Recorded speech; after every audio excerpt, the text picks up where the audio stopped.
ملک کونین میں انبیاء تاجداروں کا آقا ہمارا نبی، سب سے اولا و اعلیٰ ہمارا نبی، سب سے بالا و والا ہمارا نبی۔ کیا خبر کتنے تارے گھرے چھپ گئے، تاروں سے مراد انبیاء ہیں۔ کیا خبر کتنے تارے گھرے چھپ گئے، پر نہ ڈوبے نہ ڈوبا ہمارا نبی، پر نہ ڈوبے نہ ڈوبا ہمارا نبی، سب سے اولا و اعلیٰ ہمارا نبی۔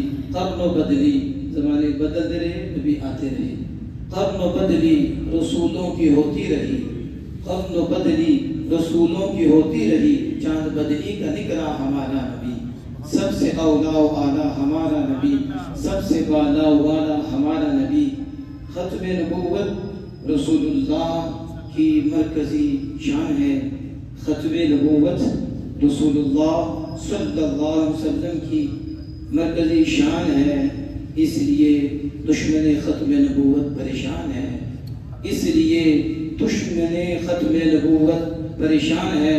آئین پاکستان میں لکھا یہ فرمان ہے، آئین پاکستان میں لکھا یہ فرمان ہے، منکر ختم نبوت بے شک بے ایمان ہے۔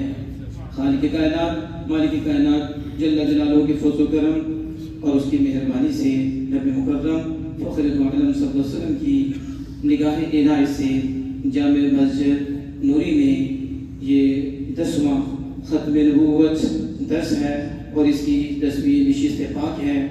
اللہ جل وعلا ختم نبوت قائدہ ختم نبوت فورس کو مزید ختم نبوت کی فورس بنائے اور اس حوالے سے انہیں مزید مضبوط فرمائے اور انہیں اپنی پاک بارگاہ سے اجر عظیم عطا فرمائے۔ میرے دائم ہیں علماء کرام تشریف فرما ہیں اور خطیب اہل سنت علامہ مولانا صادق القادری صاحب دامت برکاتہ عالیہ تشریف فرما ہیں اور علامہ قاری صدر صاحب تشریف فرما ہیں۔ اللہ جل وعلا مزید ان کے علم و عمل میں برکت عطا فرمائے، اس مسجد کی رونق کو دوبارہ فرمائے اور یہ قائدہ ختم نبوت فورس کے سارے فورسوں کو اور سارے سپاہیوں کو اللہ پاک اپنی پاک بارگاہ سے اجر عظیم اور اہل سنت و جماعت کے جمیع نظریات باقی نے پہنا دینے کی توفیق عطا فرمائے۔ ہماری حاضری کو مالک اپنی پاک بارگاہ میں شرف قبول عطا فرمائے۔ آپ نے میری طرف توجہ رکھنی ہے، یقیناً وقت کے دامن میں اتنی گنجائش نہیں کہ وقت کو پھیلایا جائے، تو میں کوشش کروں گا کہ مختصر ہی گفتگو رہے، لیکن جو بنیادی باتیں ہیں وہ میں آپ تک پہنچانے کی کوشش کروں گا۔ اللہ عز و جل اس نورانی مسجد میں ہمارے دل میں نور پیدا فرمائے اور اس نور مدینہ مسجد میں ہمارے سینوں کو نور مصطفیٰ سے کشادہ اور روشن فرمائے۔ خالق کائنات مالک کائنات جل جلالہ نے فرمایا ما کان محمد ابا احد من رجالکم، محمد صلی اللہ علیہ وسلم تمہارے مردوں میں سے کسی کے باپ نہیں ہیں، ولیکن رسول اللہ وخاتم النبیین، اور لیکن وہ اللہ کے رسول ہیں، وخاتم النبیین اور آخری نبی ہیں، وکان اللہ بکل شیء علیما، اور اللہ ہر شے کو جاننے والا ہے۔ اللہ جاننے والا ہے، اس نے نبی اکرم صلی اللہ علیہ وسلم کو آخری نبی بنایا ہے اور آپ کے بعد نبوت کا دروازہ بند کر دیا ہے، آپ کے ہوتے ہوئے بھی آپ کے بعد بھی نبوت کا دروازہ بند۔ یہ جو ہمارا عقیدہ ہے یہ قرآن سے بھی ثابت ہے اور یہ عقیدہ آمنہ کے نام کی زبان سے بھی ثابت ہے، اور یہ وہ عقیدہ ہے جس پہ جمیع صحابہ اکرام متفق ہیں۔ کوئی ایک صحابی نہیں کہ جس کے نزدیک یہ ہو کہ وہ آخری نبی نہیں، ایسی بات نہیں ہے۔ پوری صحابہ کی جماعت اس پہ متفق ہے کہ رسول اکرم صلی اللہ علیہ وسلم آخری نبی ہیں اور حضور کے بعد کوئی نیا نبی نہیں آ سکتا۔ اور صرف یہاں تک نہیں، صحابہ کے بعد تابعین، تابعین کے بعد تبع تابعین، حرفن سلفن، یعنی جو بھی جماعت آئی ہے اس نے یہی اعلان کیا ہے حضور ہی اللہ کے آخری نبی ہے۔ بس یہ آپ سب نے اپنے ذہن نشین کرنا ہے، بچوں کو پڑھانا ہے کہ صرف قرآن پاک میں تو آیا ہے اور آمینہ کے لا نے بھی فرمایا ہے اور اس پہ پوری امت میں اجماع فرمایا ہے، اور وہ اجماع چلتا چلتا آج تک یہ اجماع چل رہا ہے۔ سب کے نزدیک خاتم النبیین کا معنی آخری نبی ہے، چاہے خاتم پڑھیں چاہے خاتم پڑھیں، جیسے بھی پڑھیں، معنی جو ہے آخری نبی ہے۔ یعنی رسول اکرم صلی اللہ علیہ وسلم کے آنے پر اللہ نے نبوت کو مکمل کر دیا، نبوت پوری کر دی. اب حضور کے بعد کوئی نیا نبی نہیں آ سکتا. میں آگے بات کو آگے لے کے جانا چاہتا ہوں. یہ لوگوں کو دھوکہ دیتے ہیں اور خاتم النبیین کے معنی میں تعبیر کرتے ہیں اور تخصیص کرتے ہیں. ہم جو ایمان رکھتے ہیں، ہم بلا تعبیر، بلا کسی تخصیص، کوئی افضل معنی، کوئی مہر لگانے والا بلا کے بنا دیا، بس بلا تعبیر، بلا تخصیص، ہر نبی کا خاتم حضور کو مانتے ہیں. ذرا توجہ سے سننا، ہر نبی کا خاتم. بات نہیں، ظالموں نے بہت کچھ کیا. انہوں نے النبیین میں بھی الف لام کو عہد خاطی مانا اور اس میں کہا پاک نبیوں کے خاتم ہے. ہم نے کہا نہیں، جس کا رب العالمین ہر عالم کا رب ہے، اس کا خاتم النبیین حضور ہر نبی کے خاتم ہے. یا اپنے ذہن میں رکھو، وہ رب العالمین ہے، یہ رحمت للعالمین ہے. عالمین میں بھی سارے عالم ہیں اور رب العالمین میں بھی عالمین میں سارے عالم ہیں. وہ سارے عالم کا رب ہے تو مصطفیٰ جان رحمت کو سارے عالم کے لیے رحمت بھی بنایا ہے اور سارے نبیوں کے لیے آخری بھی بنایا ہے. اب یہ جو چیزیں ہیں یہ ہمارے نوجوانوں کی ذہن میں ہونی چاہیے کہ اللہ کا فضل ہے، ہمارے پاس قرآن بھی ہے، ہمارے پاس حدیث بھی ہے، ہمارے پاس جمیع صحابہ کا اجماع بھی ہے اور سارے مسلمانوں کا اجماع ہے اور ہر دور میں اس پہ اجماع ہے. کسی میں ایسا نہیں بس یہ ایک اٹھا اور پھر اس کے جو ساتھی تھے جنہوں نے ان کو وہ چور دروازہ دیا، اس چور دروازے سے وہ داخل ہوا اور اس نے قرآن پاک میں بھی تبلیغ کی اور پھر نعوذ باللہ قرآن میں ایک آیت نہیں کتنے آیتوں میں اس نے تبلیغ کی اور اس نے رسول کو بمانا میسنجر لے لیا اور اس میں لے کے کہتا میں بھی اس معنی میں رسول ہوں. نعوذ باللہ من ذلک. ہمیشہ یاد رکھو اہل سنت و جماعت کا عقیدہ ہے کہ کوئی کہے من پیغمبرم، میں پیغمبر ہوں، مانا کیا لے پیغام پہنچانے والا ہوں، جو کوئی مانا لے رسول نہ لے کافر ہے. وہ کیا ہے؟ آپ بولو ذرا سارے. کوئی کہے انا رسول، میں رسول ہوں، تو کہ میں نے مانا ڈاکیہ لیا ہے، میں نے مانا قاصد لیا، کہا یہ تیری تبلیغ نہیں چلے گی. جہاں بھی رسول بولا جائے گا مراد آمنہ کے نام ہوگا، من پیغمبر کہنے والا بھی کافر ہوگا، کوئی تبلیغ نہیں چلے گی. اور کہے انا رسول نہیں چلے گی، کافر ہیں کیونکہ رسول بس رسول اکرم ہے. ایسے فارسی میں من پیغمبر کہتے ہیں، یہ مانا حضور کے لیے کسی اور کے لیے نہیں چلے گا. آج یہ لوگوں کو گمراہ کرنے کے لیے ایک جیل میں بھی بیٹھا ہے، وہ کہتا ہے یہ کہتے ہیں لا الہ الا چشتی رسول اللہ. ایک اندازہ لگاؤ کہاں تک لے کے جا رہے ہیں لوگوں کو. ایک کتاب ہے اور کتابوں میں تحریف ہوتی ہے، نہ قرآن نہ حدیث، ویسے حدیث کی باتیں کرتا ہے اور پھر یہ اتنا بڑا الزام لگاتا ہے کہ ان کے نزدیک خواجہ صاحب نے کہا کہ میں اللہ کا رسول ہوں. نعوذ باللہ من ذلک. جب کہ اہل سنت و جماعت کے نزدیک جس نے کہا میں رسول ہوں اور کہے میں نے مانا لیا ہے ایلچی کا، مانا لیا قاصد کا، یہ مانا بھی اسے نہیں بچا سکے گا، وہ کافر اور مرتد ہو جائے گا. آپ سمجھ رہے ہیں ہمارا عقیدہ کتنا واضح ہے. لیکن میں مزید آگے لے کے آپ کو چلتا ہوں. آپ دیکھو اگر قرآن پاک سے بھی دلیل نہ ہو، نص بھی نہ ہو، حدیث بھی نہ ہو، مسئلہ ضروریت دین سے ہو. اللہ صاحب بیٹھے ہوئے انہیں پوچھو مسئلہ ضروریت دین سے ہو، نص بھی نہ آئے، اس میں حدیث بھی نہ آئے، اس کو ماننا لازم ہوتا ہے، وہ قطعی یقینی ہوتا ہے، اس کا انکار کرنے والا تمام ائمہ دین کے نزدیک کافر ہوتا ہے. لیکن یہ ختم نبوت کا مسئلہ ایسا ہے کہ یہ قرآنی بھی ہے، ایمانی ہے، یقینی ہے، قطعی ہے، اس کا معنی قطعی اور یقینی ہے. اور رسول اکرم صلی اللہ علیہ وسلم نے جو بیان فرمایا لا نبی بعدی، یہ حدیث کی قطعی ہے، متواتر ہے، اس میں بھی شک کرنے والا کافر ہے. قرآن کے اس معنی بھی شک کرنے والا کافر ہے. اور یہاں تک نہیں کہ یہ اجماعی بھی ہوا، ضروریات دین سے بھی ہوا اور پھر نبی اکرم صلی اللہ علیہ وسلم نے اپنی زبان پاک سے بھی اس کا معنی بیان فرمایا لا نبی بعدی، میرے بعد کوئی نبی نہیں ہے. اب آپ سمجھ لیے کہ یہ مسئلہ کتنا موقت ہے، کتنا مضبوط ہے. میرے اعلیٰ حضرت امام اہل سنت الشام رضا فاضل بریلوی علیہ رحمۃ الرحمن آپ فرماتے ہیں کہ جس نے شک کیا، جس نے حضور کے آخری نبی ہونے میں وہ کافر ہے، صرف شک تک نہیں رہے. اور کس نے فہم کیا، یہاں تک ایک شک کرنے والا ایک شک نہیں کہتا ہو سکتا ہے، پھر ضعیف سا احتمال، ہلکا سا احتمال، تمہارا یہ احتمال ختم نبوت کے خلاف، اسے یہ بھی اسلام سے خارج کر دے گا اور وہ شخص بھی اسلام سے خارج ہو جائے گا. اتنا مضبوط ہے کہ آپ کے خیال کے کروڑ میں حصے تک بھی یہ شبہ تک نہ آئے، شک تک بھی نہ آئے اور ہلکا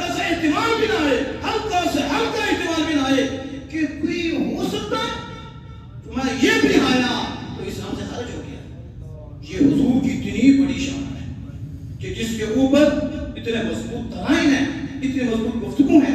اب میں اس کو مزید آگے لے کے چلتا ہوں. آپ دیکھو ختم نبوت کے حوالے سے، کیونکہ وقت اتنا نہیں ہے میرے پاس، تفسیر المعانی بھی موجود ہے اور روح البیان بھی موجود ہے. وقت نہیں میں کہ اس کی عربی پڑھوں، تو یہ دونوں عربی کتب ہیں. یہ لوگوں کو کتابیں دے کے دھوکے میں ڈالتے ہیں. عربی پڑھنی آتی نہیں، اصول پڑھنے آتے نہیں. مطالب کیسے سمجھیں گے بغیر اصول کے؟ ہر زبان کو سمجھنے کے لیے گرامر چاہیے، اس کے اصول چاہیے، اس کے ضوابط چاہیے. اردو جاننے والوں کے لیے بھی اردو کی گرامر چاہیے، یہاں پنجابی کے لیے بھی گرامر چاہیے. عجیب قسم کے ہم اب لوگوں کو دیکھ رہے ہیں، جس کا دل کرتا ہے میڈیا پہ بیٹھتا سکالہ بن جاتا ہے، جس کا دل چاہتا ہے کوئی مبلغ بن جاتا ہے. اسے مبلغ کا بھی پتہ مبلغ ہوتا کیا ہے. اسے تو شریعت کے پہلے ایک مسئلہ بنیادی اس کا پوچھو، اس کو دلیل پوچھو، اسے کو بھی نہیں پتا ہوگا. مسئلہ آخذ کیسے کرنا ہے یہ تو بڑی دور کی بات ہے. قرآن کا ترجمہ کیسے کرنا ہے، قرآن کو سمجھنا کیسے ہے، یہ ہر ایک کا تو کام نہیں. آپ تو سارے سمجھدار ہو کہ جس زبان کو بھی سمجھنا ہوتا ہے اس زبان کے اصول کو سمجھا جاتا ہے، اس زبان کے قانون و قوانین کو سمجھا جاتا ہے. اللہ کا فضل ہے ہم اہل سنت ہیں، اللہ کا فضل ہے ہم قرآن و سنت والے ہیں، ہم قرآن و حدیث والے ہیں. ایک ہاتھ میں قرآن ہے، دوسرے ہاتھ میں آمنہ دلال کی زبان ہے، اور ہمارے ساتھ پوری امت ہے صحابہ سے لے کے اب تک. یہ اجماع ہے، یہ ہم ان کے ساتھ ہیں. اور قیاس شرعی ہے، ہم اس کے بغیر نہیں چلتے. کس سے کہانی سنانا کسی اور کا کام ہے، ہم کس سے کہانی سناتے ہیں لیکن دلیل سے سمجھاتے ہیں.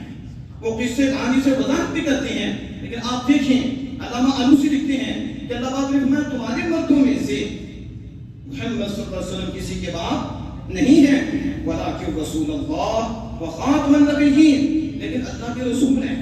دیکھو یہاں وہم پچھلی کام سے ہو سکتا ہے تو بس اور کچھ نہیں، اللہ کے رسول ہیں. اور کیا ہے وخاتم النبیین، اور آخری نبی ہے. یہ مقام مدار ہے. اللہ پاک نے اپنے محبوب کی شان بیان فرمائی. ایک شان یہ بیان فرمائی کہ وہ اللہ کے رسول ہیں، اور دوسری شان یہ بیان فرمائی وہ خاتم النبیین، اور آخری نبی ہیں. اب دیکھو علامہ آلوسی اس میں لکھتے ہیں اس آیت کے تحت، اور اسی طرح تفسیر روح البیان والے اس آیت کے تحت لکھتے ہیں. وہ کہتے ہیں کہ یہ جو اللہ پاک نے کہا ولیکن رسول اللہ، تمہارے مردوں میں سے باپ نہیں ہے، تو کیا حضور کسی کے باپ نہیں ہے؟ آپ بھی قرآن کے تو باپ ہیں، تو کیا حضور روحانی باپ نہیں ہے؟ کہا ایسا نہیں ہے. یہ آیت اس طرف اشارہ کر رہی ہے کہ تمہارے مردوں میں سے تمہارے باپ نہیں، مردوں کے اصول بھی باپ وہ نہیں ہے، لیکن ساری امت کے باپ ہیں.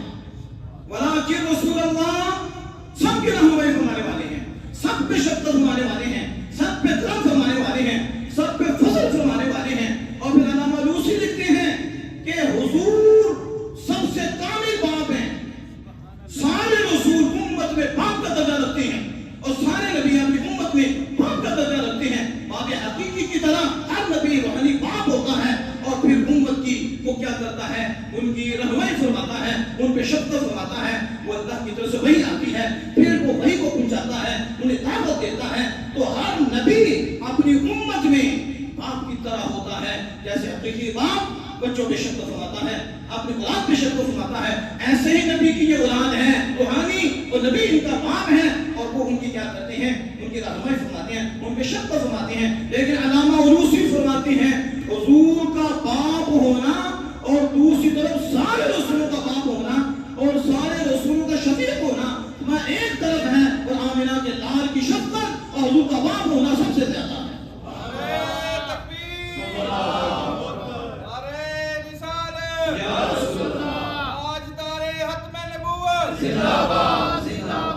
ذرا میں آگے لے کے جانا چاہتا ہوں، پھر آپ سنیں آپ کا دل کتنا روشن ہوگا.